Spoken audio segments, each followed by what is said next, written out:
지난 3월 광주 남구에서 코로나19 확진 판정을 받은 40대 1급 중증 장애인 여성이 제때 치료를 받지 못해 숨지는 안타까운 일이 일어났습니다.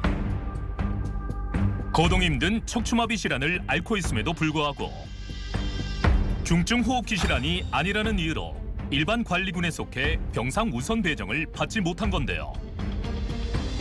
이후 광주시에선 중증 장애인을 위한 병상을 확보하겠다고 밝혔지만 코로나19 방역 사각지대에 놓인 장애인들은 여전히 어려움을 겪고 있습니다. 우선 코로나19 검사를 받는 것조차 쉬운 일이 아닙니다. 교통약자를 위한 전용 차량 지원 서비스가 운영되고 있지만 단순한 발열 증세만 보이더라도 탑승이 제한돼 이용이 불가능하기 때문입니다. 독거 장애인의 경우엔 코로나19 장기화로 긴급 돌봄의 공백까지 생기고 있는 상황인데요. 한동안 이제 매뉴얼도 만들고 24시간 지원 체계가 작동이 됐었는데 현재도 지속 가능한지 이 부분이 많이 좀 우려가 되는 것이거든요. 그런 부분들을 계속해서 유지해 주셨으면 좋겠다 이런 생각이 듭니다. 집단 감염에 취약한 노인 요양시설 또한 문제입니다. 병원 내 독립된 격리 공간과 코로나19 전문 치료 인력이 없을 뿐더러 상태가 악화돼도 코로나19 전담병원으로 옮기는 절차가 까다로워 손쓸 시간을 놓치는 경우가 다반사입니다. 통계에 따르면 코로나19 국내 사망자의 58.93%가 80살 이상 노인이며 코로나19 위중증 환자 및 사망자 4명 중 1명이 장애인인데요. 확진자 치명률의 경우 비장애인의 11배가 넘는 수준입니다.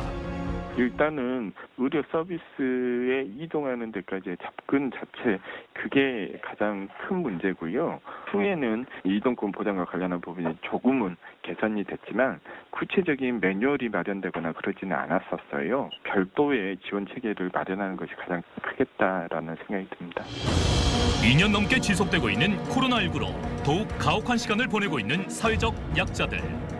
더 이상 이들이 외면받지 않도록 대책 마련이 필요한 때입니다.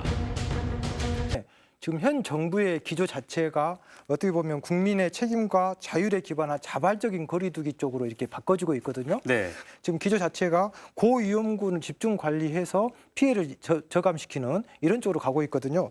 지역별로 이 의료 공급 서비스에 좀 차이가 좀 있습니까? 이것도 지금 영상에 나오나요? 지금 우리나라가요. 지금 인구 1000명당 이 병상 수가 차이가 너무나 많이 납니다. 물론 그 OECD 국가 평균 그 1000명당 3.3명보다 우리나라 전체로 봤을 때는 6.2명이니까 네. 한 2배 정도로 병상 수가 높은 것은 맞는데 문제는 지역별 차이가 우리나라를 22개의 대권역으로 나누어서 했었을 때 영상에서 보시는 바와 같이 서울이 2.1개, 대전이 1.7개, 인천이 1.3개인데 광주가 0.6개입니다. 네. 그게 무슨 얘기냐면 지금 똑같은 세금을 내고 굉장히 그 의료 서비스가 좋은 곳에서는 굉장히 우리가 안전을 도모가 되지만 지금 의료 서비스가 원활하지 되지 않는 곳에서는 우리가 똑같은 세금 내고 그런 보호가 받지 못하고 있지 않습니까? 네.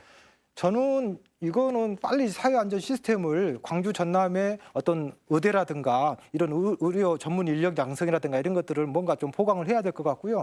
그 경제적인 지원 시스템도 조금 우리가 좀 뭔가 조금 개선을 해야 될 것 같아요. 네. 무슨 얘기냐면 직접적인 피해자라든가 안전약자를 뭔가 선별적이고 뭔가 납득이 갈 이런 지원 체계가 돼야 되는데 우리가 재난지원금 같은 경우 지금 심각하게 저는 그 방재공학적인 개인적인 측면에서 문제가 있다고 생각해요. 네. 학교 앞에 지금 현재 김밥집이라든가 당구장이라든가 노래방 지금 이 업주들은 어떻습니까? 굉장히 지금 박탈감이라든가 지금 피해의식이라든가 굉장히 지금 경제적인 손실이 있는데 중앙부처 예컨대 세종시에 있는 농림부의 어떤 사무관은 지금 박탈감이 생겼습니까? 공급이 줄어들었습니까? 그런데 똑같은 지원금을 준다? 이게 지금 기울어진 운동장을 바로 세우는데 이 정책이 맞는 것인가?